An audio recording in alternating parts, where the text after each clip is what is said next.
Vamos a esperar vamos a esperar un par de minutos más para que termine de conectarse todos los participantes al webinar del día de hoy y arrancamos. Entonces, discúlpenos un par de minutos y arrancamos. Muchas gracias.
Bueno, muy buenos días nuevamente a todos y un feliz año 2022 también para todos ustedes y sus familias. El día de hoy, bueno, antes me presento, mi nombre es Pablo Espina, yo soy el Managing Director de Gestión Patrimonial en Colombia.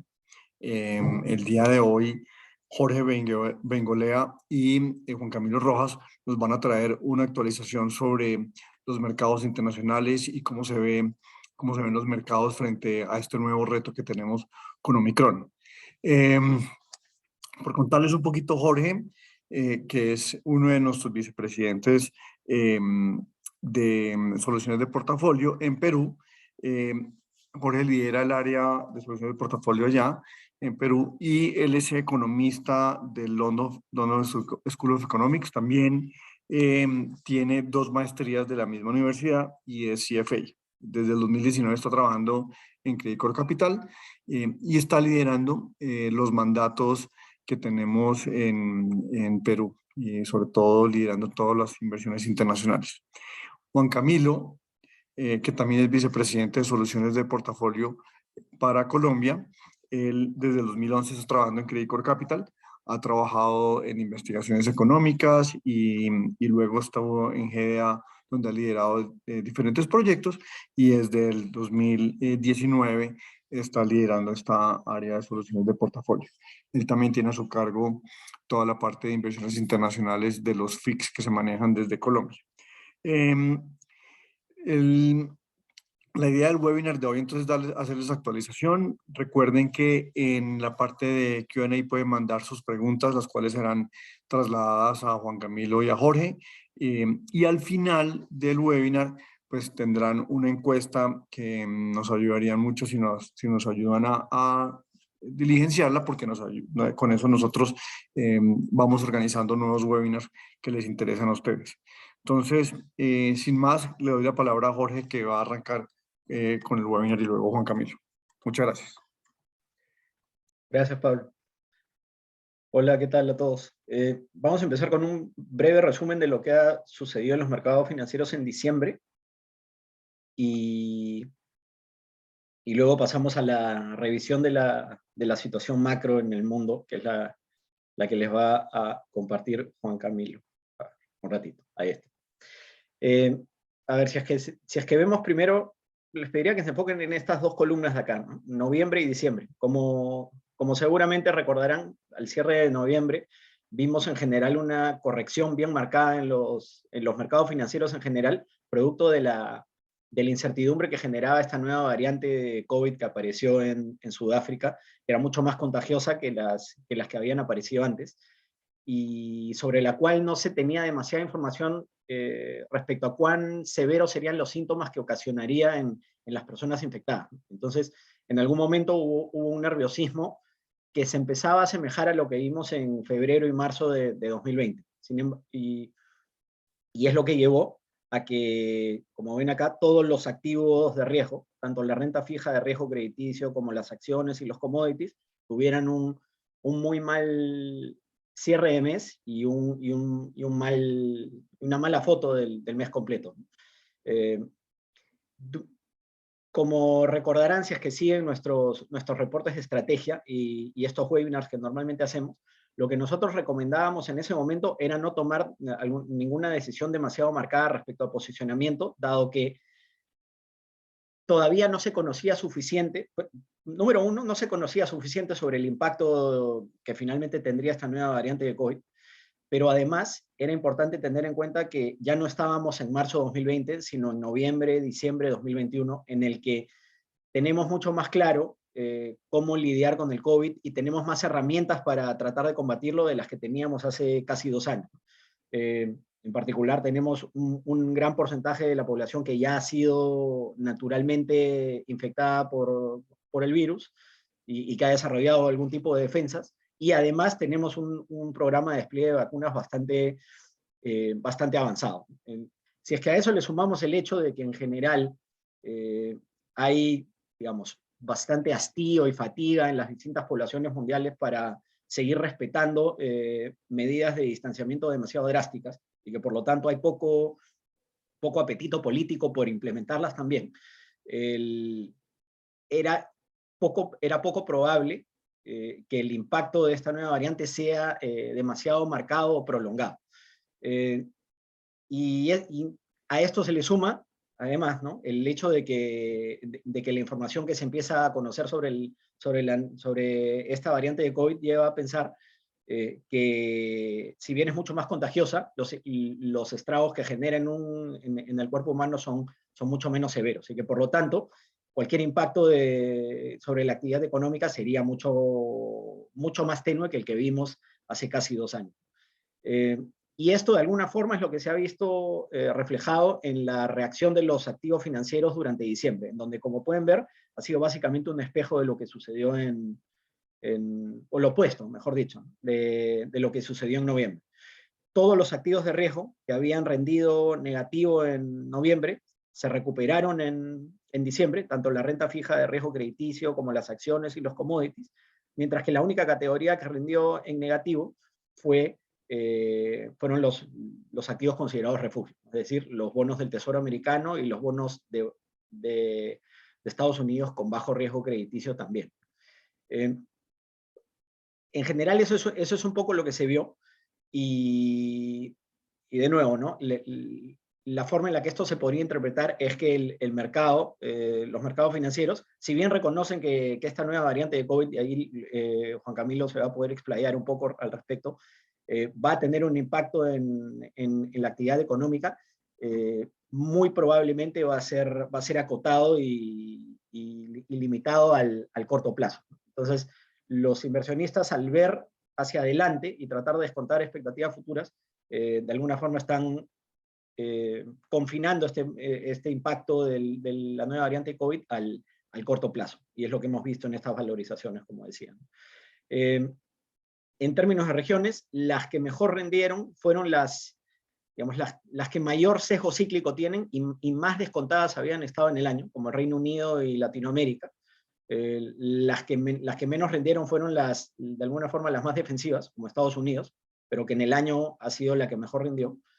Y dentro de la renta fija, de nuevo, ¿no?, lo que mejor funcionó fue lo que más riesgo asume, es decir, las categorías de mayor riesgo crediticio, que son aquí high yield y mercados emergentes. Después, de repente, al final, podemos retomar un poco el tema de qué cosa es lo que ha venido sucediendo en enero y lo que esperamos que pase hacia adelante. Pero creo que primero valdría la pena que Juan Camilo pueda, de alguna forma, establecer el entorno en el que nos movemos, para después finalmente hablar de postura y perspectivas en cuanto a activos.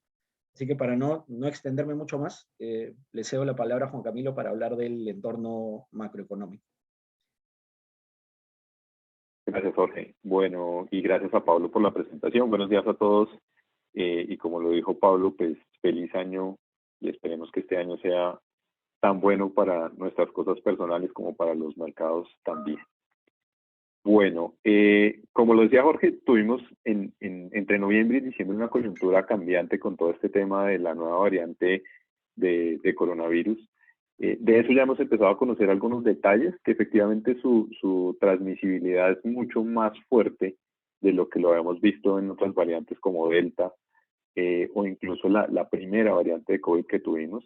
Eso se ve tanto en la gráfica de la izquierda, donde está el número de confirmados infectados por semana por cada 100.000 habitantes en el promedio de 3 días.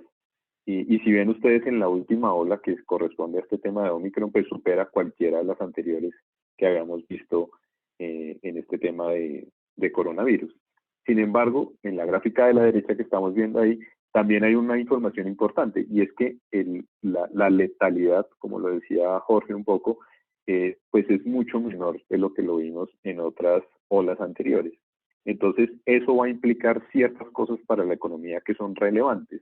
Por ejemplo, el hecho de que tengamos cierres o algunas restricciones de movilidad seguramente no serán tan severas como las que vimos en momentos anteriores. Desde luego que van a existir, y van a existir básicamente porque se necesitan para no colapsar los servicios de salud. Seguramente en todos nuestros países ha sido noticia el hecho de que las salas de urgencias están en este momento colapsadas, con muchos de los infectados que van a consultar o muchos de los posibles infectados que quieren saber o tomarse una prueba para ver si efectivamente son casos positivos. Entonces eso de todos modos pues colapsa un poco los servicios de salud. Entonces de todos modos restricciones va a haber para evitar que ese rápido contagio que estamos viendo, que es el que está mostrando ahí un poquito Jorge, efectivamente no llegue a colapsar los servicios de salud. En todo caso, las fatalidades y digamos los casos graves sí han venido disminuyendo, y esto es gracias a que desde luego el proceso de vacunación pues ha venido avanzando. Si quieres pasemos a la siguiente. En los mercados emergentes pues sucede algo igual. Nosotros venimos un poco atrasados, digamos, como en esa última ola. Hasta ahora estamos viendo los efectos en los diferentes países emergentes. Ahí está particularmente, digamos, como detallado mucho lo que es Latinoamérica, y hasta ahora estamos empezando a ver como ese efecto, como les digo. Argentina pues es el que lidera, digamos, en este momento, en ese paso, pero pues detrás están Brasil, Colombia, incluso Chile, que tiene unos procesos de vacunación mucho más rápidos en la región. Entonces, hasta ahora nos está llegando. La idea es que los picos de contagio que veamos para América Latina se extiendan hasta finales del mes de enero, comienzos del mes de febrero, y ahí empezaremos a ver seguramente por lo menos una estabilización y algo de disminución ya en el número de casos positivos. Pero al igual que sucede en los mercados desarrollados, las tasas de mortalidad y de casos graves pues evidentemente han venido disminuyendo. Entonces eso tampoco se compara frente a las olas anteriores. Eso, como les digo, también en parte está explicado por los procesos de vacunación, que hacen que efectivamente los casos graves y las fatalidades bajen, pero no necesariamente que los servicios de salud no se vean colapsados. Así que vamos a la siguiente. Si hacemos un balance para el mundo, entonces ahí ustedes ven efectivamente qué está pasando alrededor del mundo, a pesar de que vemos que en muchas de las economías ya superamos el 50%, incluso el 60 o 70% de vacunación. En el mundo, pues evidentemente no es del mismo modo. En el promedio, pues evidentemente se ve que en el mundo estamos llegando hasta ahora con la población que tiene al menos una vacuna, que es esa línea celeste que ustedes ven de segunda de arriba para abajo, está hasta ahora llegando al 60%. Siempre se ha hablado que la necesidad es que tengamos efectivamente un 70% de la población vacunada para tener una inmunidad de rebaño. En realidad, digamos que esto se ha venido revaluando. Al final lo que se necesita es que las personas estemos vacunadas, básicamente, lo que más podamos, o sea, incluso por encima de ese 70%, para tratar de evitar la expansión del virus. Sin embargo, si uno pudiera abrir, digamos, esta gráfica, efectivamente por regiones, uno se encuentra que hay bastantes diferencias entre lo que está pasando en el promedio del mundo, que es lo que vemos en la foto acá, de lo que pasa por regiones. Entonces, si bien algunas regiones van muy adelantadas, entonces les contaba, por ejemplo, en América Latina, Chile es el que lidera el proceso. Estados Unidos, que arrancó muy rápido en su proceso, se ha visto frenado en los últimos meses porque ya hay personas que evidentemente no quieren vacunarse. Lo mismo está pasando en Europa. Entonces, uno encuentra que ellos ya lograron ese umbral del 70%, estar muy cerca o incluso superarlo, pero hay otros países como lo que pasó en África ahora con la variante Omicron en Sudáfrica, donde efectivamente los porcentajes de vacunación hoy no superan el 30 o 40%. Entonces, eso de todos modos hará que las diferentes variantes sigan apareciendo. Como lo vimos con el caso de Omicron, pues ya su fuerza, digamos, se ha perdido un poco, y con el proceso de vacunación avanzando, pues evidentemente eso hace que cada vez, si bien vamos a tener diferentes mutaciones hacia adelante, sean cada vez más casos endémicos o que ya se vuelve una enfermedad un poco más común a casos de pandemia como lo que hemos tenido o lo que hemos vivido en los últimos casi 2 años con el tema del coronavirus. Entonces, eso va a ser importante, como les digo, y va a repercutir directamente en lo que pasa en las economías y asimismo directamente en lo que pase con los activos, porque al final, si logramos consolidar la recuperación de las economías post-COVID, pues evidentemente eso va a tener un impacto sobre lo que pase con los activos, y ahí van a aparecer las oportunidades. Listo, el año pasado se nos contábamos un poco bueno, cuáles son los países o las regiones que vienen más rezagadas en la recuperación o en la consolidación, ¿no?, del proceso de crecimiento post-COVID.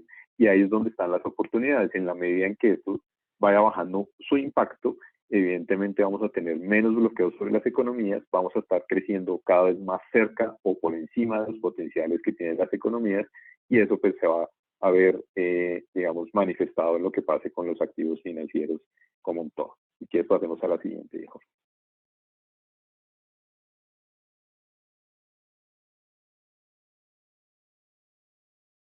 Aquí en la siguiente simplemente es, bueno, estas líneas que ustedes ven ahí como cruzadas y enredadas un poco, es la severidad que estamos viendo hacia adelante en los índices de restricción de movilidad. Entonces, esas sombras grises que ustedes ven al final de las dos gráficas es lo que estamos proyectando para el primer trimestre para los primeros meses del año. Fíjense que hay algunas líneas que todavía superan los niveles que teníamos en diciembre, y eso es porque va a haber algo más de restricción de movilidad, pero si miramos después de marzo, en general esas líneas caen. Listo, pasa para los mercados desarrollados que tenemos a la izquierda y pasa para los mercados emergentes que tenemos a la derecha, donde efectivamente se está esperando que en la medida en que vayamos superando estos picos y que efectivamente vayamos viendo una normalización en el uso de servicios de salud, pues evidentemente las restricciones van a ir cayendo, e incluso a niveles que no vemos desde el inicio de la pandemia. Esto ahí, si ustedes lo ven, y si ustedes ven, por ejemplo, la línea roja que les está mostrando Jorge ahí al final, si uno la proyecta hacia atrás, realmente no hemos tenido niveles tan bajos, digamos, de bloqueo en las economías desde que empezó la pandemia. Entonces, eso también ya va marcando un hito importante que nos va hacia adelante a permitir que las economías efectivamente sigan andando cada vez a niveles mucho más normales, recuperando pues parte del terreno perdido durante sobre todo el año 2020. Listo, si quieres la siguiente.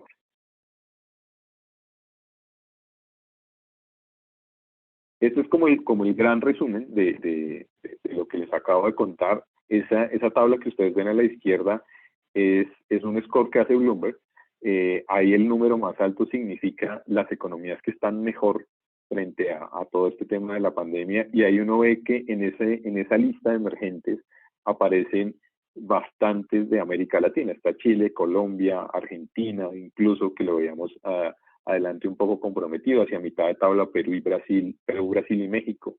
Y hacia abajo los que, digamos, están menos preparados sí aparecen emergentes de otras regiones, particularmente Asia, África, donde efectivamente todavía falta avanzar mucho más en el proceso de vacunación, donde es más difícil el acceso a los servicios de salud y obviamente pues hace mucho más difícil el control de la pandemia. Ahí en las gráficas que ustedes ven a la derecha de la tabla está la severidad del bloqueo que hemos visto en los últimos meses versus las personas vacunadas, y ahí ustedes ven que en la medida en que tenemos mayor porcentaje de personas vacunadas, en la gráfica como de la mitad,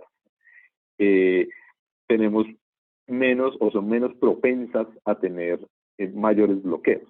¿Listo? Entonces, fíjense esa línea de 45 grados que sería como el 1 a 1 entre vacunas y bloqueos. Efectivamente, los que están por debajo de esa línea son los que estarían mejor en este momento, y los que están por encima de esa línea son los que están enfrentando más dificultades.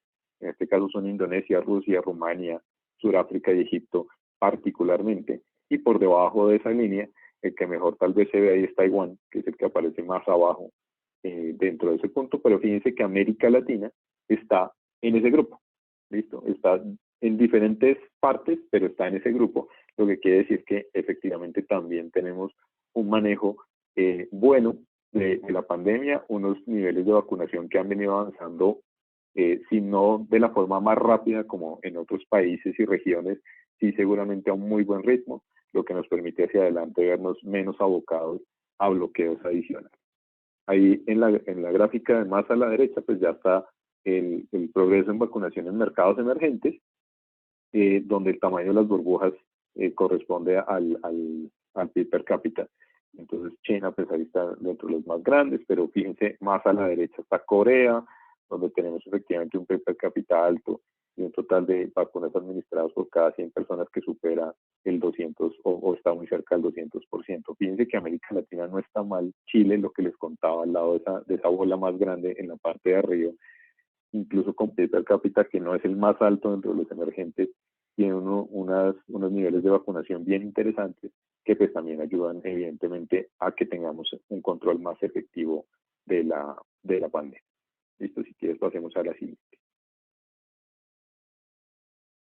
Todo esto en qué desencadena, como les decía, bueno, tenemos Omicron, tenemos efectivamente el pico de contagios que hemos tenido en los últimos meses, tanto en desarrollados como en emergentes, y eso sí tuvo efectos sobre las expectativas económicas, por supuesto que sí, pero por ahora lo hemos sentido mucho más en el comienzo del año, no necesariamente que se va a extender, digamos, durante todo el año, y por eso al final terminamos con unas revisiones marginales, sí a la baja, pero marginales en términos de crecimiento tanto del mundo como en los mercados desarrollados y en los mercados emergentes. Fíjense que para el mundo traíamos una expectativa de 4.4 para todo el 2022, ahora es de 4.3, en los desarrollados de 4 pasa a 3.9, y en los emergentes que están a mitad de tabla, en el resumen, pasan de 4.8 a 4.7%. Entonces sí hay una revisión a la baja, por supuesto, pero está muy concentrada en lo que es el primer trimestre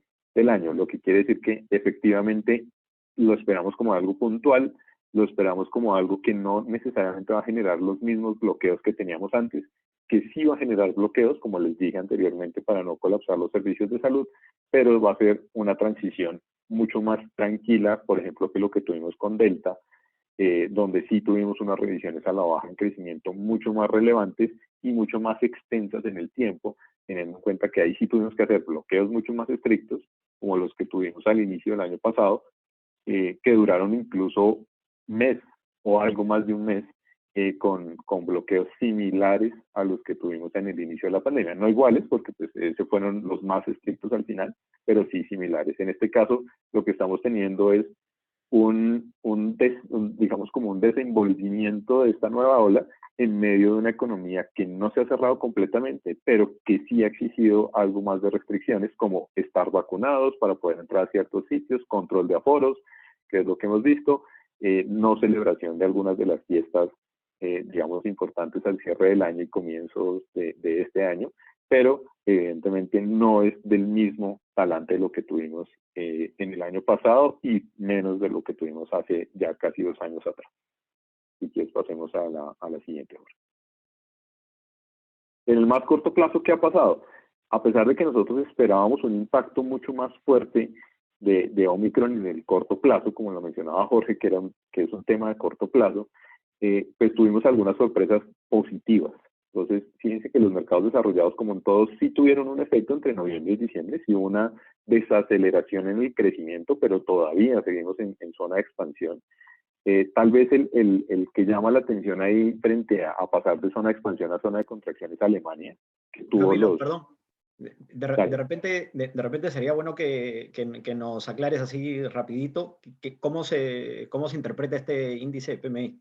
Pues de repente no es tan... Ah, sí, perfecto. Sí, No es sí, tan sí, sí, claro. dale. El índice PMI básicamente es como el que se le hace a los encargados de los negocios, de los que manejan los negocios, de cómo están viendo la evolución de su negocio en general. Y eso pues obviamente es un indicativo de lo que pasa en la economía, ya que se hace en el sector servicios, en el sector industrial. Entonces casi que reúne en muchas de las economías más del 80% de lo que representa el Producto Interno Bruto. Eso como primer punto. El segundo punto es que tiene un punto base o una zona base de 50 puntos. Por encima de 50 puntos o de 50 puntos y hacia arriba, pues evidentemente marca una zona de expansión. Por debajo de 50 puntos una zona de contracción. Cuando es exactamente los 50 puntos, estamos efectivamente en un punto neutral. Entonces, por ejemplo, en el caso de los mercados desarrollados que pasamos de 55.8 a 54.8, lo primero es que estamos por encima de 50 puntos, entonces nos encontramos en zona de expansión, pero sí estamos un poquito más abajo de lo que era el mes anterior. Entonces estamos desacelerando, pero en crecimiento. Entonces todavía no quiere decir que estamos en contracción. El caso de Alemania, que era el que les mencionaba, ese sí pasamos de una zona a otra. Entonces pasamos de los 52.2 puntos que teníamos en noviembre a 49.9. Entonces estamos por debajo de los 50, lo que quiere decir que ya nos encontramos en zona de contracción y desaceleramos frente al mes pasado que estábamos en zona de expansión. Ahí es mucho más claro, digamos, Reino Unido, por ejemplo, sigue en zona de expansión, pero pues a un nivel un poquito más lento de lo que teníamos antes. Por el lado de los mercados emergentes, incluso la sorpresa fue positiva. Fíjense que pasamos de 52.5 puntos a 53.3, lo que quiere decir que estamos en zona de expansión y acelerando. Entonces ahí la sorpresa mayor, que obviamente pues jala casi que todo el comportamiento que tenemos para los mercados emergentes, es China, que pasó de 51 puntos a 53 puntos. El resto, fíjense que Brasil estuvo en el mismo puntaje, Rusia pasó de contracción a expansión, pero no con un movimiento muy significativo, e incluso India en zona de expansión tuvo una desaceleración. Entonces realmente fue China el que jalonó al final este comportamiento que vemos en los mercados emergentes. Entonces eso fue una sorpresa, y fue una sorpresa bastante positiva teniendo en cuenta que China tiene una política de cero tolerancia contra el COVID. Entonces, pues, ahí lo que uno hubiera pensado, y con todas las noticias que recibimos entre noviembre y diciembre, que efectivamente lo que habíamos tenido era que en China habíamos tenido muchos bloqueos y eso había dificultado al final el normal desempeño de la economía al interior. Pero lo que nos encontramos es que en el indicador, aquí está el compuesto, el que suma industria y servicios, pero si uno lo pudiera abrir y ver, realmente nos encontramos con que la parte de servicios en China funcionó bastante bien en diciembre. Entonces eso ayudó efectivamente a que la economía tuviera al final un comportamiento mucho más positivo de lo esperado. ¿Qué esperamos hacia adelante? Como lo vimos anteriormente, nosotros vamos un poquito corridos en el ciclo, y me refiero a nosotros los emergentes. Entonces, pues seguramente vamos a tener algo más de efecto de desaceleración hacia adelante, no necesariamente de contracción. Sí de desaceleración, pero no necesariamente de contracción. Si quieres, pasemos a la siguiente, Jorge.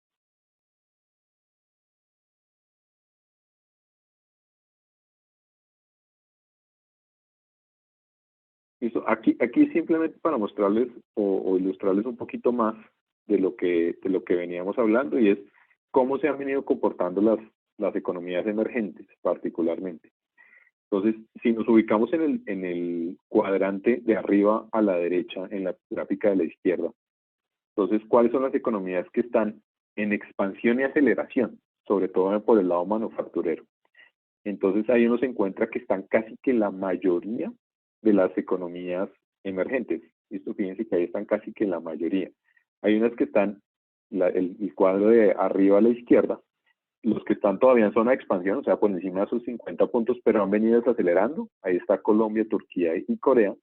Y ya en los cuadrantes de más abajo, tal vez el de peor comportamiento puede ser Brasil, que está en zona de contracción y desaceleración, o sea, que está por debajo de sus 50 puntos y ha venido incluso desacelerando su comportamiento. Fíjense que en el compuesto que veíamos anteriormente, Brasil se había quedado quieto en 52 puntos, o sea, sumando industria, que es lo que estamos mostrando acá, más servicios, se había quedado igual. Entonces, por un lado, lo que uno podría concluir es que industria va mal, pero servicios no le ha ido tan mal. Entonces, alcanza a compensar, digamos, ese movimiento. Pero fíjense que la mayoría de las economías emergentes estamos en zona de expansión y aceleración. Vamos a ver si esto se mantiene, teniendo en cuenta que, como les decía, tenemos el ciclo un poquito corrido en el tema de contagios, y si eso efectivamente al final termina manifestándose en buenos comportamientos para la economía. Lo importante es, como lo mencionó Jorge, esto es de corto plazo. Entonces, evidentemente sí podemos tener un mes malo, pero evidentemente después vamos a tener un rebote que puede ser bastante conveniente. La gráfica de la derecha nos da dos visiones. Si la mido por el eje horizontal, me dice cómo estoy o cómo he estado en los últimos 3 meses versus mi potencial de crecimiento de largo plazo. Entonces, en la medida en que esté más hacia la derecha, pues mucho mejor. Y el eje vertical lo que me muestra es cómo he estado, cómo se ha comportado mi economía en los últimos 3 meses versus el trimestre inmediatamente anterior. ¿Listo? Entonces, en la medida en que esté más arriba, pues mejor. Todo lo que esté por encima de esa línea diagonal son las economías que están teniendo o un momentum bueno o un factor de crecimiento potencial muy bueno. ¿Listo? Entonces, que alguna de las dos al final les favorece. Los que estén exactamente otra vez en el cuadrante de más arriba a la derecha, es que los dos factores les están jugando a favor. Entonces ahí está China, está Indonesia, Hungría, México y Polonia. Los que están bien por alguno de los dos factores, incluso ahí aparece Sudáfrica, pero está Colombia, Chile, Argentina, Corea, India, Turquía, y los que están por debajo ya de esa diagonal, que se están viendo afectados por uno o por dos factores. Entonces ahí están, en el caso de la TAM, está Perú y Brasil. Perú está más afectado por el lado de crecimiento potencial que por el lado de momentum. Entonces el lado de momentum sí muestra algo positivo, el lado de crecimiento potencial pareciera que se está mostrando una desaceleración un poquito más fuerte. Y Brasil, así es nuevamente el que aparece en evidencia aquí, que está mostrando que por los dos factores no están dando bien. Listo, si quieres vamos a la siguiente. El otro factor que nos preocupa, y ya saliendo y dejando un poquito atrás el tema de coronavirus y crecimiento, es inflación. Entonces, pues, no es un secreto, venimos arrastrándolo desde el año pasado. Muchas veces nos escucharon acá, sobre todo durante el primer semestre del año pasado, hablarles de esto es un tema temporal, esto es un tema que no estamos esperando que tenga consecuencias a largo plazo. Seguimos pensando en que no va a tener consecuencias a largo plazo, digamos permanentes, pero que ha sido más persistente de lo que esperábamos. ¿Listo? De hecho, durante el segundo semestre fuimos más enfáticos en eso, oiga, sí, está pasando que el tema se nos está alargando y que esa temporalidad que veíamos se está volviendo persistente en el tiempo, entonces que vamos a tener un poquito más de duración en el fenómeno inflacionario. Obviamente, una de las economías indicativas en este caso es Estados Unidos, y sabemos que es Estados Unidos básicamente porque al final todo lo que pase en este tema inflacionario va a repercutir en las decisiones de política monetaria del Banco Central o de la Reserva Federal. Entonces, eso sí nos afecta al resto del mundo. Si solo habláramos del tema inflacionario, bueno, va a tener algunos efectos en temas de comercio internacional, en términos de intercambio, pero no necesariamente que nos afecte directamente a todas las economías. Pero cuando hacemos la transición a que eso puede tener efectos sobre las decisiones de política monetaria, ahí sí entramos a jugar todos los países del mundo. Entonces, fíjense lo que estamos viendo.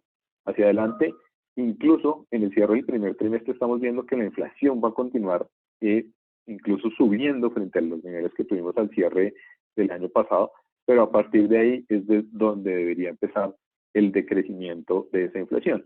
Entonces, ¿qué factores nos llevan a pensar esto?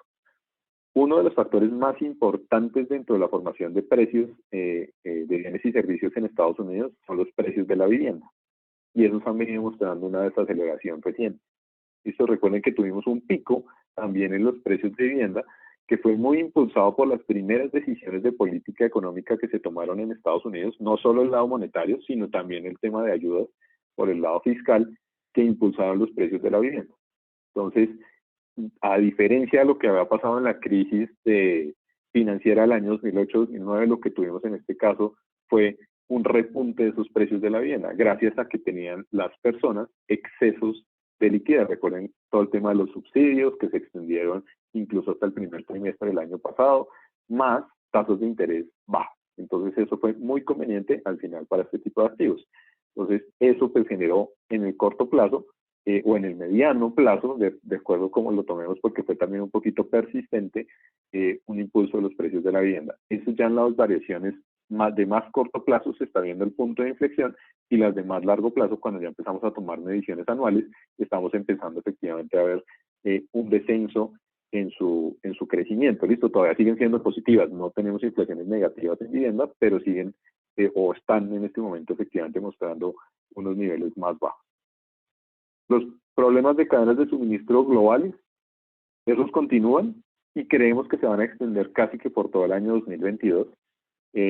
Yo tenía una forma muy coloquial o muy fácil de tratar de mostrarlo, y era como, si yo quiero meter todas las mercancías que produzco en 2 años en la logística que tengo armada para un año, pues evidentemente eso va a hacer que colapse. ¿Listo? Eso básicamente fue lo que pasó el año pasado. Tuvimos un rompimiento de las cadenas de suministro en el año 2020 particularmente. En 2021 tuvimos una aceleración del PIB fuerte en el mundo, ¿listo? Y lo vimos en muchos de nuestros países. Evidentemente eso también hace que efectivamente las exportaciones o el comercio global se reactive de forma muy fuerte, y la logística no estaba preparada para eso. Entonces, además tuvimos algunos problemas propios de la logística, y era que no había suficientes empleados en los puertos, no teníamos los suficientes containers para los mismos que teníamos, digamos, durante el año 2019 y comienzos del 2020, entonces pues eso también dificultó, eso hizo que los precios se incrementaran, y al final eso va o aterriza en los bienes finales, y eso pues evidentemente también nos generó presiones inflacionarias. Esas nosotros las vemos todavía persistentes durante el año 2022, entonces es un factor que nos va a seguir dejando algo de alza en inflación. Y lo tercero son los salarios.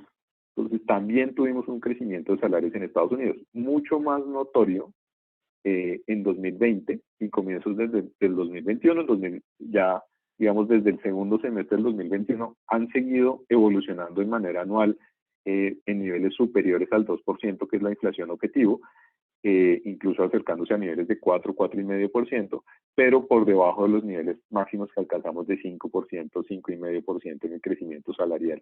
Y eso era también por lo mismo que les acabo de contar. No teníamos trabajadores suficientes en los diferentes sectores. Las personas estaban recibiendo subsidios que hacían menos interesante, si se quiere, el tener que emplearse para generar ingresos. Entonces eso pues evidentemente también generó incrementos en la inflación. ¿Nosotros qué estamos viendo? Ya estamos empezando a ver algo de recuperación de la fuerza laboral. Los ahorros de las personas están empezando a volver a niveles más normales. Listo, hagan de cuenta que como porcentaje del Producto Interno Bruto pasamos de tener una tasa de ahorro alrededor del 5% a ser el 30% cuando se empezaron a entregar esos subsidios durante el año 2020 y comienzos del 2021. Hoy esa tasa de ahorro está por debajo del 15%, acercándose al 10%, lo que quiere decir que hay personas que efectivamente ya están agotando esos recursos de ahorro y que van a tener que efectivamente volver a la fuerza laboral. Eso va a ayudar a que también el ritmo de los salarios se vaya acelerando y que efectivamente veamos una normalización. ¿Qué estamos esperando entonces al final? Que evidentemente tengamos una convergencia de la inflación, incluso al final del año 2022, de este año, la vamos a tener por encima del rango meta. ¿Eso qué implica? Y al final, digamos, es una de las consecuencias bien importantes de esto, que efectivamente la Reserva Federal de Estados Unidos va a tener que tomar decisiones. Entonces, si quieres, pasemos a la siguiente, Jorge. Entonces, ahí lo que nosotros estamos esperando, fíjense que en la gráfica de la izquierda aparecen dos líneas, una línea sólida, que es el escenario que tenemos actualmente en términos de tasas de interés, y una línea punteada, que era la que teníamos anteriormente. Y estábamos viendo, efectivamente, subidas de tasas de interés, pero a unos niveles mucho más paulatinos, si se quiere, o más tranquilos en el tiempo. Ahora lo que estamos viendo, y por los discursos que hemos escuchado recientemente de los miembros del Comité de Política Monetaria, es que efectivamente se pudiera acelerar ese ritmo.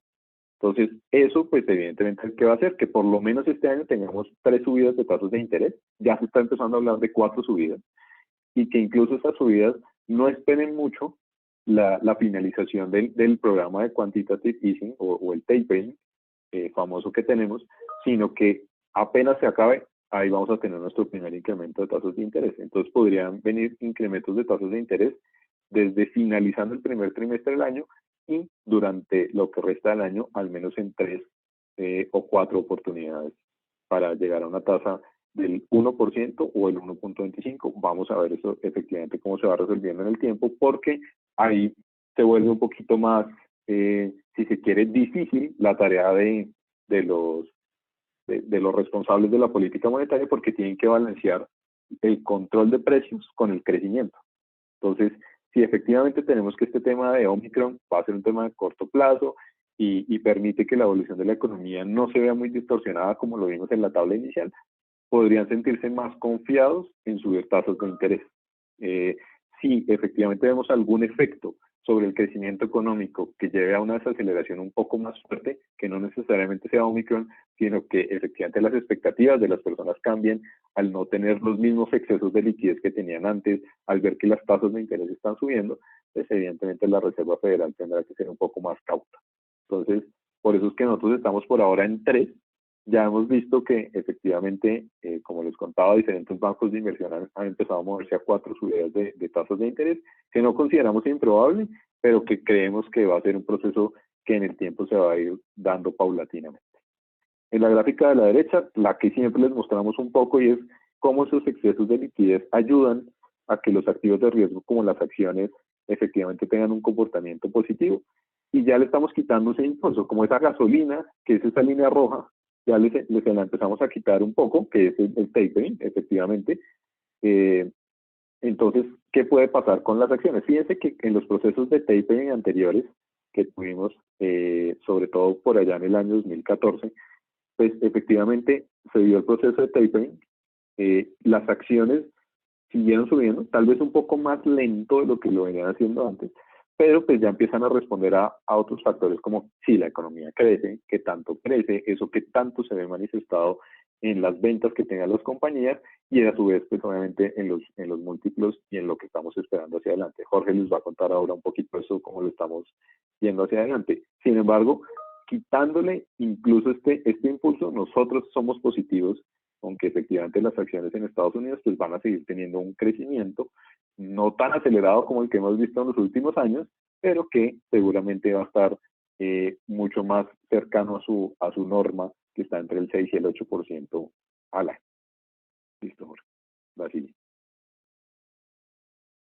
En ese sentido, y que es una pregunta que creo que en este momento es bien recurrente, es bueno, ya me contó un poquito de lo que va a hacer efectivamente las tasas de política monetaria, pero eso, ¿qué va a pasar con las tasas de mercado? ¿Qué va a pasar con las tasas de los bonos del Tesoro, que son la base de formación de precios para la renta fija del mundo? Nosotros estamos esperando un repunte que nos lleve las tasas de los tesoros a 10 años a niveles entre 1,88 y 1,93. Si tenemos una subida adicional, incluso se podría ir al 2%.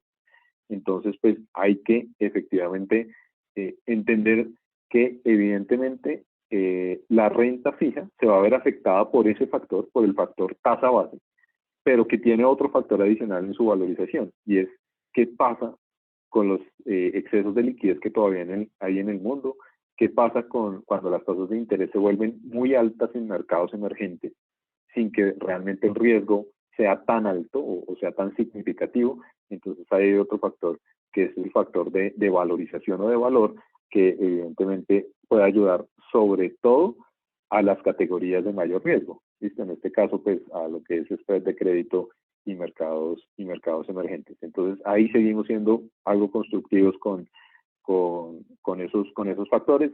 Jorge también les mostrará al final en el posicionamiento en que estamos ahí, pero sí hemos sido un poco más cautos en los factores o en las categorías de menor riesgo.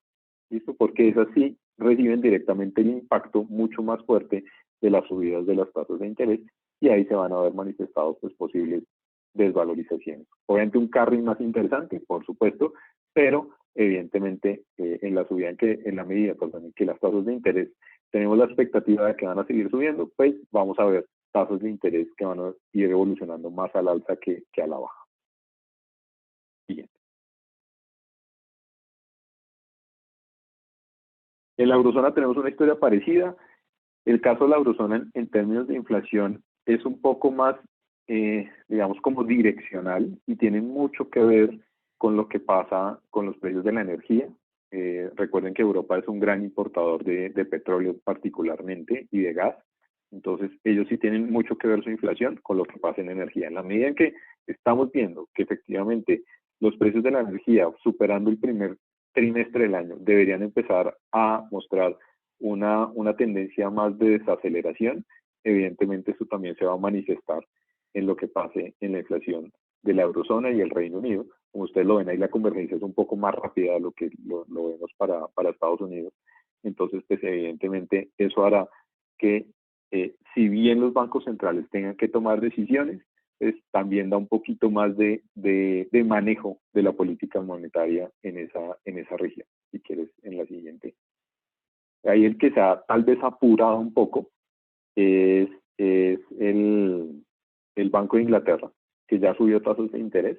Esto subió 15 puntos básicos, que no es como lo que estamos acostumbrados de subir siempre un cuarto de tasas de interés o múltiplos de eso, sino subió 15 puntos básicos para llevarlo a 0,25, y lo que está apostando el mercado es que en este año haya un ajuste de 40 puntos básicos adicionales en 2022. Fíjense que los ajustes son mucho más lentos. También el Banco Central Europeo ha sido mucho más discreto, si se quiere, en lo que espera para el ajuste, no solo de tasas de interés, sino de su programa de estímulo monetario, llevándolo paulatinamente también al cierre hacia mediados del año, no tan rápido también como lo está haciendo la Reserva Federal. La gráfica de la izquierda tiene indicativa también de lo que veíamos anteriormente. Ahí está el Eurostoxx 50 contra la hoja de balance del Banco Central Europeo, que fíjense que no es tan rígida como la de la Fed, que subía y ya era una línea recta porque ya ahí está el tapering, sino que va paulatinamente cerrándose hacia los 9 trillones de euros de estímulo. Entonces, pues, ahí todavía queda un potencial de crecimiento, y adicional a ese potencial de crecimiento por este factor, lo que estamos viendo es que Europa sigue rezagado en términos de la recuperación económica. Entonces ahí hay un valor. Hay que saber es en qué momento tomarlo, pero ese valor existe para nosotros. Dale la siguiente. Listo, aquí creo que por el lado de mercados emergentes, que es también el factor de inflación, fíjense lo que es la gráfica de la izquierda, que es las sorpresas de inflacionarias que mide el Citi en la región, y me refiero a emergentes, pues ha sido bastante sorpresivo al alza. Y en la gráfica de la derecha lo que vemos es cómo se va a dar esa convergencia. Entonces, ¿cuál fue la variación que tuvimos en el IPC en la línea horizontal del 2020 al 2021? Entonces, fíjense que fue entre 200 y 600 puntos básicos en algunas economías, y lo que va a ser del 2021 al 2022, que en general se muestra negativo. Listo, por ahí solamente Indonesia, de pronto China un poco más quieto, pero en general fíjense lo que son los mercados de nuestra región: Brasil, México, Chile, Colombia, Perú, con reducciones esperadas interesantes en lo que va a ser la inflación. Entonces, casi que la convergencia se da, la subida que tuvimos el año pasado va a ser muy parecida a la caída que vayamos a tener este año. Entonces la convergencia se da casi que total, pero no de forma natural. Si quieres, en la siguiente, ahí vamos a ver cómo también se da el ajuste de tasas de interés al alza. Entonces, ahí lo que tenemos, los números que aparecen arriba son el nivel de tasas que tenemos hoy. Y las barras, digamos, que tenemos ahí, los ajustes que se dieron durante el año 2021 y los que se van a dar durante el año 2022. Por ejemplo, en el caso de Brasil, que hoy está en niveles de 9.25, el ajuste esperado para el año 2022 son 200 puntos básicos adicionales, o sea que llegue al 11.25. Esto, fíjense que el esfuerzo, en general el esfuerzo mayor se vio para las economías latinoamericanas durante el año 2021, pero en el año 2022 queda un ajuste. Colombia básicamente es el que resalta ahí, donde efectivamente sí vamos a estar abocados a un ajuste mucho más fuerte durante el año 2022, porque también empezamos nuestro ciclo alcista de tasas de interés un poco más tarde, digamos como favoreciendo un poco también la variable crecimiento en el corto plazo, pero evidentemente lo que vamos a tener es un ajuste mayor. Y fíjense en las otras economías, en general los ajustes del año 2022 van al alza, el único ahí diferente es Rusia, que está en la parte de Europa a la derecha, donde efectivamente para el año 2022 sí estamos esperando un ajuste a la baja en las tasas de interés. Turquía, bueno, recuerden lo que pasó recientemente, que fue un movimiento decidido básicamente por el presidente para tratar de defender la moneda local y bueno, digamos, como temas un poco más fuera de mercado y que no necesariamente corresponden al comportamiento inflacionario. Pasemos a la siguiente hora. En el frente de commodities, ya para cerrar, bueno, la OPEP siguió con su plan de aumento de la oferta. Esto, digamos, en el corto plazo, pues ha salido como una jugada positiva, teniendo en cuenta lo que está pasando en Kazajistán, que pues ha favorecido, digamos, a que efectivamente la oferta de petróleo, a pesar de las decisiones de la OPEP, no haya aumentado totalmente y que se vean algunos riesgos hacia adelante sobre la producción particularmente de ese país. Entonces, pues lo ha favorecido. Pero digamos como que nuestra temor un poquito es qué va a pasar con la demanda. Entonces, considerando que el tema de Omicron es temporal, no deberíamos tener problemas con eso. Los planes de la OPEP deberían seguir hacia adelante efectivamente en querer aumentar la oferta y eso nos va a ayudar a que haya una normalización de los precios del petróleo hacia adelante, superando el primer trimestre. ¿Qué estamos esperando nosotros o cuál es nuestra visión de precios hacia el cierre del año 2022 en el caso del petróleo? Que esté mucho más cerca de los $70 o algo por debajo, que de seguir creciendo efectivamente hacia niveles de 90 o $100, como se esperaba tal vez hacia octubre del año pasado. Y básicamente, ¿cuál era la explicación en ese momento? Recuerden que teníamos una crisis energética en Europa que se ha venido sobrellevando, digamos, durante el invierno. Y eso pues ha ayudado efectivamente a que los precios al final no hayan saltado. Omicron se atravesó en la mitad, tuvimos los cierres, lo que ustedes ya vieron para Alemania, que tuvo un descenso, digamos, en su dinámica de crecimiento. Entonces eso también ayudó, digamos, en el intermedio. Hoy estamos nuevamente por encima de los $80 en el caso, en ambas referencias, acercándonos más a los 85 en el caso del Brent, pero nosotros esperamos que eso se vaya normalizando hacia adelante. Y básicamente la respuesta es, no vamos a crecer lo mismo que crecimos el año pasado en ninguna región del mundo, sino que vamos a empezar ya a ver una normalización también en los crecimientos más cercanos a nuestros potenciales históricos o de largo plazo. Entonces, pues eso también nos llevará a que haya una demanda mucho más histórica o tranquila de recursos, no solamente de energía, sino de diferentes tipos de commodities. Entonces deberíamos tener una normalización en los precios. Algunos van a permanecer en los niveles en los que los estamos viendo ahora, sobre todo los metales industriales que todavía tienen algo de efecto de segunda vuelta por esa final, digamos, o ese impulso adicional para la normalización del crecimiento global, pero digamos que en general lo que estamos viendo no es unos precios de los commodities con comportamientos al alza como los vimos durante el año 2021. Creo que hay un adicional, Jorge, pero yo creo que ahí podemos dejar para que ya pases a la parte de activos. Ya, perfecto.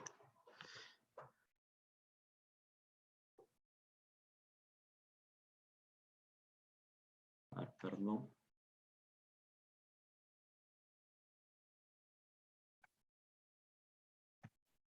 Ya, perdón. A veces hay algunos problemas para pasar de lámina. A ver, rápidamente, respecto a estrategia y posicionamiento recomendado, en esta lámina lo que queremos mostrar es básicamente el rendimiento relativo de las acciones contra los bonos, cómo ha venido y cómo esperamos que venga, ¿no? Acá estamos viendo el índice de PMI de manufactura global, como les dijo Juan Camilo, es un indicador de actividad económica en el mundo. Por encima de 50, va de 0 a 100, y cuando está por encima de 50 indica que la actividad económica se está expandiendo, por debajo de 50 se está contrayendo. Y esa es la línea azul, y la línea anaranjada es el rendimiento relativo de las acciones contra los bonos en ventanas de 12 meses. Típicamente, ¿no? Mientras mejor vaya la actividad económica en el mundo, más van a rendir las acciones que los bonos. Y desde el inicio de la pandemia, vemos cómo esto claramente se ha cumplido, ¿no? Ha venido recuperándose la actividad económica global y las acciones han venido rindiendo mejor que los bonos. Para este año nosotros esperamos que esta relación se mantenga. Esperamos, como les dijo Juan Camilo, ¿no? Que si bien la economía global se empiece a desacelerar un poquito, todavía crezca por niveles encima de su tendencia, y entonces, por lo tanto, esto repercuta positivamente en el rendimiento de las acciones, en particular porque se va a ver reflejado en la generación de utilidades de las empresas alrededor del mundo. De hecho, eso es algo que ya hemos visto en 2021. El rendimiento de casi 20% de las acciones globales, en el caso de Estados Unidos 27% más o menos, estuvo básicamente explicado por crecimiento de utilidades y ya no por expansión de múltiplos. La expansión de múltiplos es el impacto que se tiene o que se tuvo durante el 2020, en particular, por la caída de tasas de interés con estos programas de estímulo monetario masivos que se implementaron alrededor del mundo. Ese impacto estuvo confinado en 2020. El 2021 ya las acciones empezaron a subir por recuperación de utilidades. Y es un fenómeno que esperamos que se mantenga para el 2022, pero a un nivel mucho más acotado que el que vimos durante el año pasado.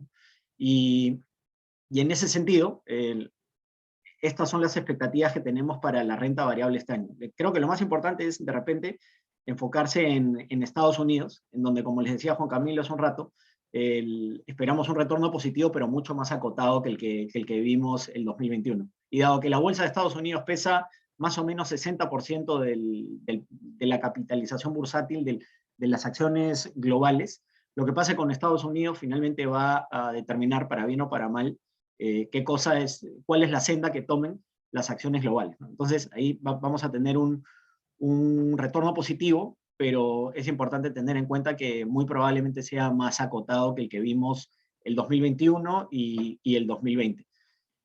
Pero en el caso de la renta fija, y en línea también con lo que les comentaba Juan Camilo, el entorno de tasas aún bajas, pero que esperamos que todavía se sostengan moderadamente al alza, va a generar una situación en la que la renta fija va a seguir teniendo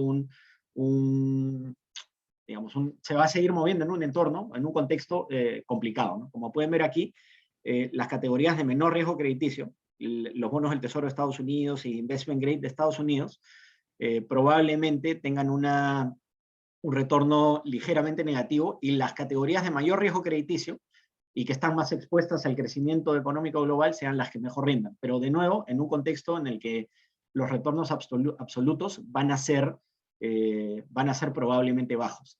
Ahora, con la subida de tasas de interés, de tasas largas de interés que hemos visto en las últimas semanas, producto de este ajuste de políticas monetarias del que les habló Juan Camilo, las tasas de interés ya han empezado a subir, y de hecho eso explica, como seguramente ustedes saben si es que siguen algo diariamente o semanalmente los mercados financieros, esto ya ha tenido un impacto en la renta fija y en la renta variable en lo corrido del año. Las tasas de interés largas en bonos soberanos de Estados Unidos han venido subiendo. Entonces este impacto de alguna forma ya se ha dado en buena parte. No del todo, pero en buena parte. y entonces una persona que de repente, a diferencia de hace un mes, quiere empezar una inversión en renta fija, tiene un punto de partida hoy más atractivo que el que teníamos hace un mes, porque justamente por este movimiento bastante abrupto de las tasas. Pero es importante tener en cuenta que si bien el punto de partida es mejor, todavía no es, no es un, digamos, no es un entorno como el que de repente teníamos hace 2 años en el que teníamos a los bancos centrales con una posición muy estimulativa que favorecía de manera muy marcada a la renta fija.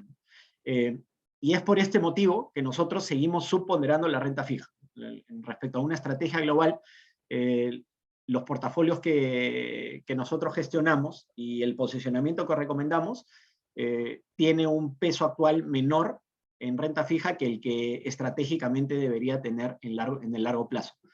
Y durante casi toda la pandemia, por el contrario, hemos mantenido un posicionamiento favorable para la renta variable. Le hemos dado un peso mayor al que tiene el estratégico de largo plazo.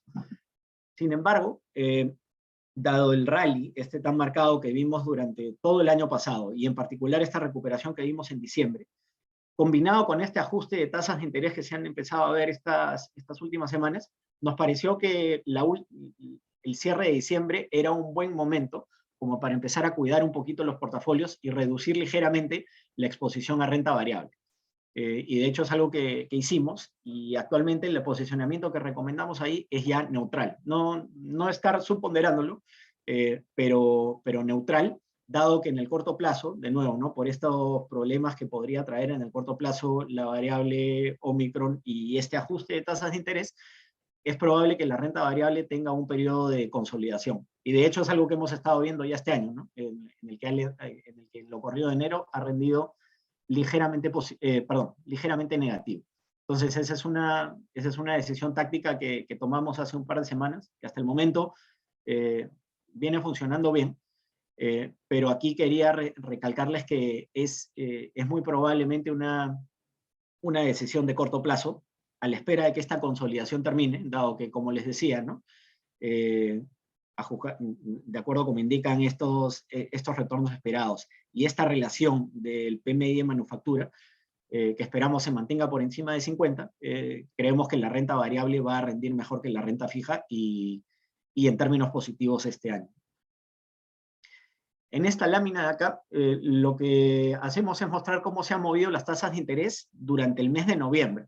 A ver, la línea, esta es, en el gráfico de la izquierda, lo que estamos viendo es la curva de tasas de interés para distintos plazos de bonos del Tesoro de Estados Unidos. A diciembre, esto es como estaban a principios de diciembre, perdón, sí, a principios de diciembre, y cómo estaban a cierre de diciembre. Y como pueden, disculpen, me confundí. La línea anaranjada es cómo estaba el cierre de diciembre de 2020. Y la línea celeste es cómo estaba en noviembre de 2021, y la línea azul es cómo estaba a diciembre de 2021. Entonces, creo que lo importante es ver aquí cómo las líneas, conforme ha ido pasando el tiempo, han ido subiendo de manera paralela casi, ¿no? Entonces, las tasas de interés a lo largo de todo el año pasado y en lo corrido de este año han venido subiendo en línea con la recuperación económica global, estas sorpresas al alza de la inflación, de las que les hablaba Juan Camilo, y el consiguiente cambio de postura de los bancos centrales, en particular de la Reserva Federal en este último año.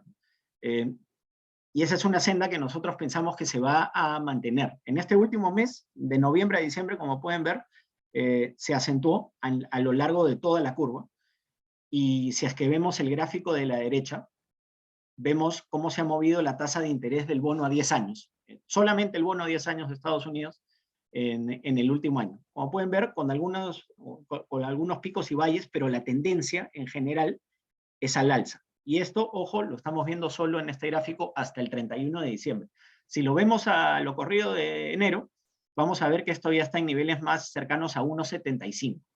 Es decir, ese ajuste de tasas largas al alza del que les habló Juan Camilo, en donde nuestra expectativa a fin de año es más o menos de 1,90 para esta tasa, ya se ha dado en buena parte. y de una forma muy rápida en solo algunas semanas. Es por este motivo que nosotros, que habíamos estado recomendando un posicionamiento de corto duración, es decir, de poca sensibilidad a tasas base, para tratar de proteger los portafolios de renta fija, tácticamente hemos cambiado esta recomendación a neutral. ¿Por qué? Porque creemos que ese ajuste de tasas al alza puede haber sido un poquito brusco, ¿no? Y de repente se va a parecer un poco a lo que vimos el año pasado, en el que con picos y valles la tendencia fue al alza. Es probable que eso todavía se repita durante este año, y ese pico que hemos visto en la primera mitad de enero de este año, probablemente se tome un respiro. De hecho, si es que lo vemos hoy, estas tasas ya han empezado a caer un poco. Y por lo tanto, nos parece un buen momento para, así como tomamos un poquito de ganancias en la renta variable, nos parece un buen momento también para tratar de aumentar un poco la sensibilidad a probables caídas de tasa de interés en el corto plazo. Aquí es importante tener en cuenta que nuestra expectativa a más mediano o largo plazo no ha cambiado. Seguimos esperando que las tasas suban, dado que como conversábamos en la revisión del entorno macro, es probable que la inflación todavía se mantenga por encima de su rango meta, o del rango meta de la FED, durante lo que queda del año. Y por el contrario, así como nosotros creemos que el entorno de tasas base va a ser retador para un portafolio que esté enfocado en bonos soberanos o en bonos investment grade de Estados Unidos, la recomendación que tenemos es tratar de alguna forma de cejar los portafolios hacia categorías de riesgo crediticio. En particular, high yield y bonos corporativos de mercados emergentes. ¿Por qué? Porque por distintas razones. Primero, son bonos que típicamente tienen menos duración que los bonos de menor riesgo crediticio, perdón, y por lo tanto se afectan menos cuando las tasas de interés suben. Las tasas suben y al tener menos duración, estos bonos se golpean menos. Número uno. Número dos, tienen niveles de spreads que, como pueden ver aquí, si bien son bajos, son niveles de spreads relativamente apretados, en el caso del CMB, de bonos corporativos de mercados emergentes. Y en el caso de bonos high yield de Estados Unidos, si bien estos spreads son relativamente bajos, dado que la economía global todavía esperamos que se mantenga bien comportada y creciendo a una tasa robusta este año, no vemos razones por las cuales estos spreads deberían comportarse mal, es decir, ampliarse mucho y generar un impacto de retorno negativo. Entonces, la forma en la que lo estamos viendo es que estos spreads se van a mantener relativamente estables y van a ayudar a que un portafolio que se enfoque en estas categorías se beneficie con un ingreso corriente relativamente más alto que el de los bonos soberanos, pero y que además, ¿no?, se vea protegido por estos spreads y por la corta duración que tienen estos bonos, ¿no? Acá es importante tener en cuenta y recalcar de nuevo que estamos en un entorno relativamente complicado para la renta fija. Entonces, lo que estamos tratando de hacer es ser bastante activos para tratar de aprovechar algunas ventanas de oportunidad en algunas categorías y tratar de proteger los portafolios de renta fija de la mejor forma posible, ¿no? Siendo activos en el manejo de duración, con un sesgo a mantenernos cortos y darle un enfoque más de riesgo crediticio que beneficie a los portafolios con un ingreso corriente mayor. Y eso es un poco la situación dentro de la renta fija. Y ya para terminar con el posicionamiento recomendado, aquí lo estamos resumiendo en términos de clase de activo. Como pueden ver, en renta variable global, el cambio que hemos hecho es pasar a neutral, protegiendo las ganancias que han tenido los portafolios en el último año, pero con la expectativa de volver a aumentar la apuesta. En la renta fija nos mantenemos cortos, esto es algo que no ha cambiado durante el año, aquí seguramente no será novedad, y no es algo que por el momento pensemos cambiar. Y la caja ha subido porque lo recaudado con esta venta de renta variable lo hemos refugiado en caja a la espera de desplegarlo nuevamente en renta variable una vez termine esta consolidación que estamos viendo en la renta variable durante el inicio del año. Dentro de la renta fija, de nuevo, estamos cortos tesoros en línea con lo que les hemos venido explicando, ¿no? Con los niveles bajos de tasa y que todavía pueden tener espacio para subir. Cortos investment grade, dado que si bien es una categoría de riesgo crediticio, tiene un riesgo crediticio muy bajo y por lo tanto un spread muy bajo y tiene una duración alta. Entonces, lo que pase con las tasas base de los bonos del tesoro, muy probablemente va a impactar también en una magnitud similar a investment grade, y nos estamos enfocando en categorías con riesgo crediticio, ¿no? Bonos corporativos de mercados emergentes y bonos del sector del sector US High Yield, ¿no? Bonos de alto riesgo crediticio o de relativamente alto riesgo crediticio dentro de Estados Unidos. Y en la renta variable, estamos ligeramente cortos Estados Unidos, dado que es una bolsa más defensiva que otras alrededor del mundo, y en un entorno en el que el crecimiento global todavía se va a mantener robusto, creemos que es conveniente estar ligeramente cortos acá. Pero dentro de Estados Unidos estamos sesgando nuestro portafolio, o de hecho sigue sesgado, hacia sectores cíclicos. En particular, el sector de producción de materiales y el sector financiero.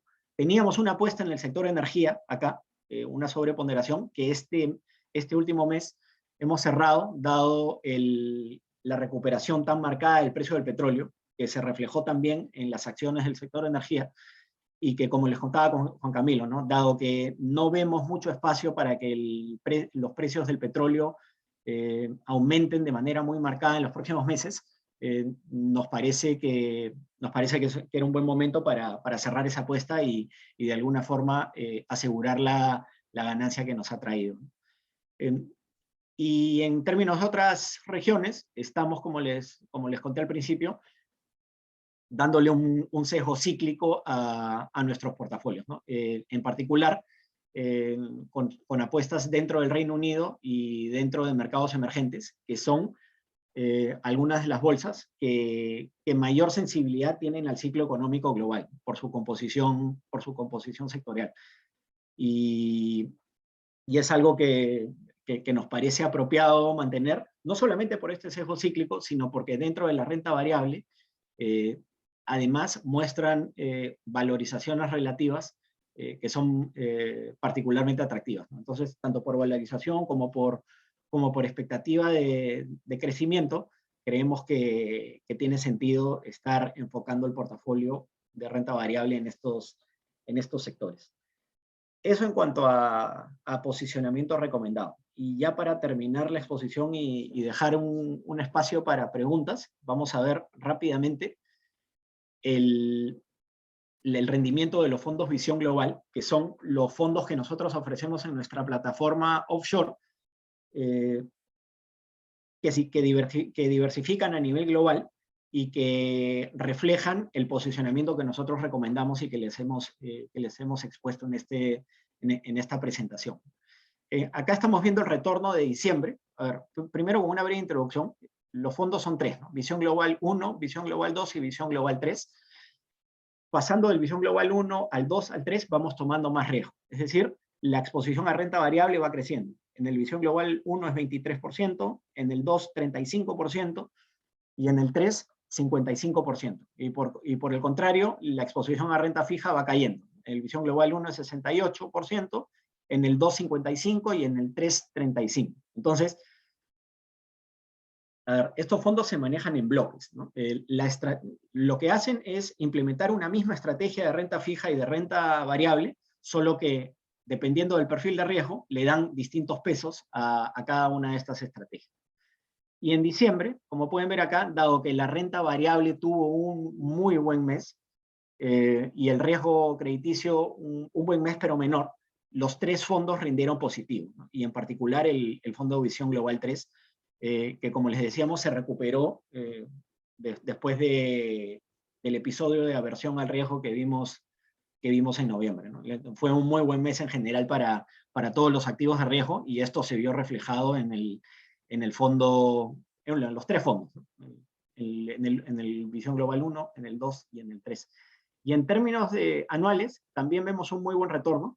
El Visión Global 1, en términos netos, poco más de 3%, Visión Global 2, poco más de 5%, y el Visión Global 3, aquí aparece como 4.25%, pero aquí es importante tener en cuenta que esta medición empieza recién el 30 de abril, porque este fondo, antes de ese momento, tenía un perfil más conservador. Entonces, sería incorrecto ver el retorno de todo el año, porque se vería un poco raro.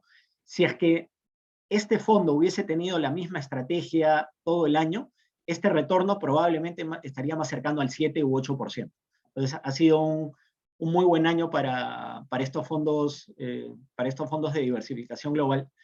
Y, a ver, hacia adelante es probable que los retornos no sean tan altos como los que vimos este año, en línea con todo lo que hemos venido conversando, ¿no? Pero dada la expectativa que tenemos todavía positiva para la renta variable y positiva para el riesgo crediticio, que es donde nos estamos enfocando, creemos que deberían todavía rendir de manera positiva en el 2022. Eso es lo que les queríamos contar hoy. Creo que ya podemos abrir el espacio para alguna pregunta que puedan tener.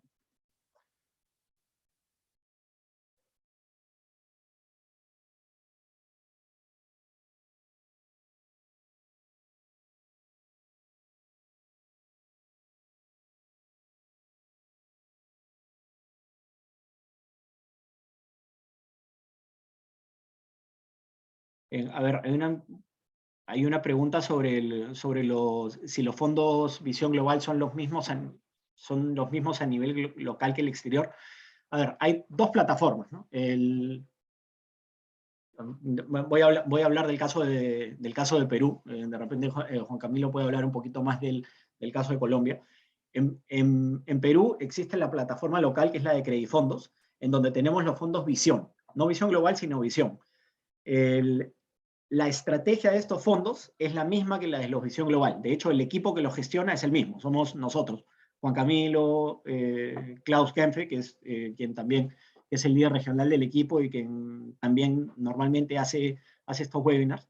El equipo que los gestiona somos el mismo. Y la estrategia que se refleja en estos fondos es la misma. La diferencia es la plataforma a través de la cual se ofrecen. Es la única diferencia. De nuevo, en el caso de Credifondos y de los Visión Global. No sé, Juan Camilo, si tú quieres agregar algo en el caso de Colombia. ¿Ahí me escuchas, Jorge? Sí, dale. Claro. No, es igual, exactamente igual. Aquí en el caso de Colombia tenemos los fondos que se llaman Credicor Capital Acciones Globales y Credicor Capital Renta Fija Global, que básicamente lo que hacen es replicar la estrategia que definimos para los fondos Visión. Entonces, localmente, los que estamos ofreciendo para los activos o que tienen activos del exterior, el renta fija y el acciones global, siguen exactamente esta misma receta. Ahí hay un adicional, Jorge, que creo que se puede responder fácilmente, y es cómo sería el asset allocation recomendado en un perfil de riesgo. Y creo que el asset allocation es el mismo, lo que cambia es la composición, como lo estabas mencionando, para los Visión 1, 2 y 3, ¿no? Sí, y la composición al interior de esas estrategias es, a ver, dentro de la renta variable, es renta variable global, que como les dije es más o menos 60% Estados Unidos, aproximadamente 15%, entre 15 y 20% renta variable de mercados emergentes, y el resto, entre 20 y 25%, renta variable de desarrollados fuera de Estados Unidos. En el caso de la renta fija, combinamos 5 subcategorías, ¿no? Combinamos los bonos del Tesoro de Estados Unidos, bonos investment grade de Estados Unidos, bonos high yield de Estados Unidos, bonos soberanos de mercados emergentes y bonos corporativos de mercados emergentes. Y de nuevo, el peso específico que se le da a cada clase de activo varía tácticamente dependiendo de la evaluación que nosotros vamos haciendo en el seguimiento diario y semanal que le hacemos a los mercados globales, siempre teniendo como referencia el perfil de riesgo-retorno de cada fondo, ¿no? Eso no cambia. Lo que cambia son ciertos desvíos tácticos que siempre tratan de respetar el posicionamiento estructural de cada perfil. Eso. Después... Ahí antes de que pases, que me están preguntando por acá que si estos fondos Visión ya se pueden ofrecer a nuestros clientes en Colombia. Aún no, pero ya creemos que a partir del segundo trimestre de este año ya pueden estar disponibles para los clientes también de Colombia. Entonces estamos trabajando en eso para que efectivamente pues también podamos tener acceso a estos fondos balanceados, digamos, que ya tenemos como oferta a nivel regional. Dale. Después hay una pregunta sobre qué esperamos para la renta fija emergente corporativa este año. Creo que ya lo hemos tocado, ¿no? En términos de spreads crediticios, que son los más sensibles al ciclo económico, por un lado, dado que el crecimiento global va a seguir siendo bueno, y el hecho de que China muy probablemente empiece a estimular de manera más marcada su economía este año, creemos que los spreads crediticios en mercados emergentes deberían estar bien comportados. Es decir, no vemos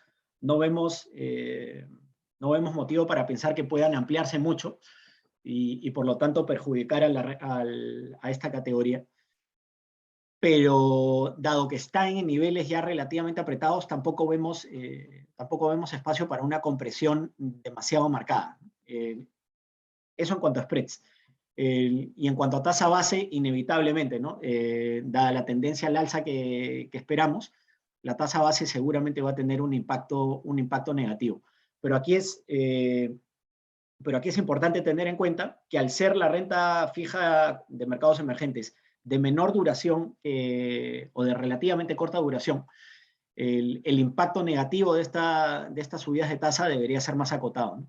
Si a eso le sumamos que el ingreso corriente es atractivo, la renta fija emergente creemos que este año va a rentar positivamente, aproximadamente 2%, que de repente no suena mucho, pero una vez que vemos dónde están las tasas de interés a nivel global, es una oportunidad dentro de la renta fija desde nuestro punto de vista bastante atractiva, ¿no? Entonces creo que ese es el mensaje, un retorno positivo, pero no muy alto, dado el entorno de tasas de interés en el que nos movemos actualmente.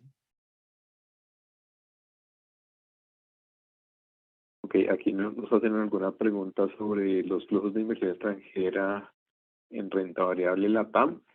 Ahí yo lo que les podría decir un poquito es, efectivamente los hemos, como se menciona ahí en la pregunta, pues se han visto negativos en los últimos tiempos, y básicamente, a pesar de que los precios, digamos, de la renta variable latinoamericana siguen siendo bien interesantes, tal vez los más interesantes en el mundo, diferentes coyunturas en cada uno de los países, o sea, temas idiosincráticos, pues han impedido que esos flujos sean como permanentes, sino que sean mucho más como dirigidos hacia algunas economías más que a otras. Entonces, el hecho que haya procesos electorales, como nos ocurrió el año pasado con Perú y Chile, como nos va a ocurrir este año con Colombia y Brasil, pues eso hace que efectivamente los flujos sean un poco más direccionales para algunas economías que para otras, y al ser Brasil tan grande, México tan grande, pues evidentemente esos jalan mucho el consolidado, digamos, de flujos de la región. Sin embargo, sigue siendo una región súper atractiva. Creemos que hay valor en las compañías latinoamericanas.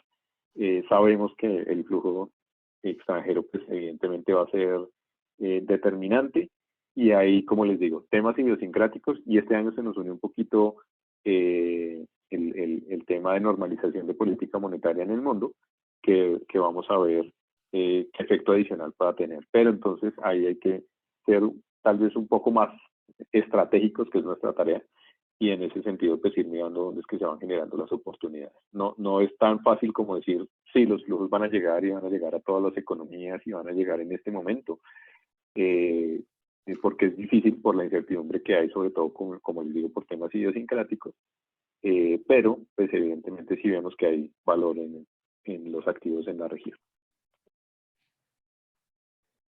A ver, después hay una pregunta sobre el Visión 2 en soles, cómo se va a comportar. Bueno, a ver,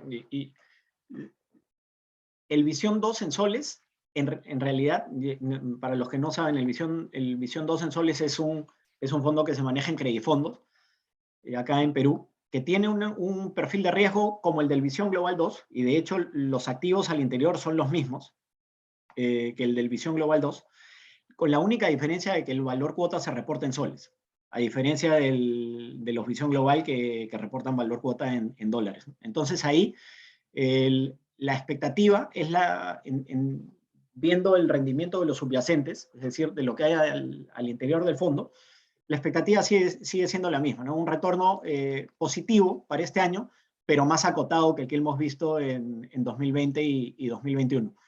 Ahora, medido en soles va a depender de cómo se comporte el tipo de cambio sol-dólar, ¿no? Si es que el dólar respecto al sol se aprecia mucho, el retorno en soles del Visión 2 en soles va a ser mucho más alto que en dólares. Y por el contrario, el dólar contra el sol se deprecia, que de hecho es algo que ha venido pasando en las últimas semanas, el retorno en soles de este fondo va a ser menor que el retorno en dólares, ¿no? Depende mucho como digo, no mucho en realidad. Esa diferencia depende enteramente de lo que pase con ese tipo de cambio, porque al interior del fondo la composición es la misma. Nosotros creemos que el valor fundamental del sol es, respecto al dólar, es mayor. Es decir, que el tipo de cambio dólar-sol debería estar más abajo de donde está ahora, ¿no? Sin embargo, ahí hay una prima por riesgo político que es la que mantiene el tipo de cambio más arriba, y que de repente es un poquito más difícil de predecir y de medir, ¿no? Entonces, de alguna forma, ese retorno en soles va a estar sujeto a eso, pero al interior del fondo, los subyacentes son exactamente los mismos, ¿no? Esa es de alguna forma la manera en la que debería interpretarse, ¿no? Y es el mismo fondo, pero el retorno en soles va a depender enteramente de lo que suceda con el tipo de cambio. Lo que ha sucedido hasta en lo corrido del año es negativo, es decir, el retorno en soles es menor que el retorno en dólares, pero el 2021 el retorno en soles fue mucho mayor, ¿no? Porque el dólar respecto al sol, visto punta a punta, se apreció. Esa es un poco la forma en la que se debe ver el retorno de ese portafolio. Después hay una pregunta sobre el valor de el valor agregado en diversificación de monedas. Creo que preguntan sobre el view de dólar-euro. No, Juan Camilo, si quieres esa, tómala tú. Sí, dale. Bueno, no, mira, realmente vamos a tener momentos en los que efectivamente esperamos que el euro gane valor frente al dólar, y va a ir casi que direccionalmente con el momento en el que abramos nuestra apuesta en renta variable sobreponderar, digamos, más Europa frente a otras regiones, particularmente pues Estados Unidos. Va a haber momentos. Yo no diría que va a ser una apuesta como tan direccional y tan estructural, que la tomemos como en el muy largo plazo, donde vamos efectivamente una desvalorización del dólar. Hay que recordar que si bien vamos a tener un momento en el que seguramente la recuperación de la economía europea va a ser mucho más favorable, y se va a ver mucho mejor de lo que pueda ser la evolución de la economía de Estados Unidos en este año. También hay que recordar que estamos en proceso de tapering. Entonces, básicamente lo que vamos a tener ahí es que no vamos a tener crecimiento en los excesos de dólares, y de hecho los dólares van a ser cada vez más caros por las subidas de tasas de interés. Entonces eso no va a permitir que efectivamente veamos una tendencia, entre comillas, infinita de desvalorización del dólar frente a otras monedas del mundo, incluso pues estas desarrolladas que se mencionan acá. Entonces, es un tema más táctico que efectivamente vamos a estar posiblemente tomándolo en algún momento, pero no es un tema estructural como tan direccional como les dije anteriormente.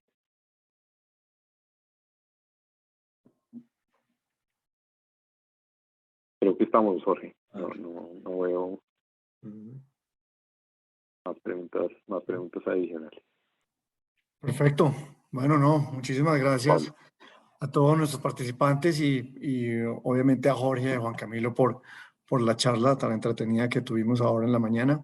Nada, igual pues estamos atentos en todos los equipos en Credicorp Capital, en Chile, Perú y Colombia para acompañarlos en lo que necesiten. Estamos atentos con sus equipos y con sus asesores respectivos.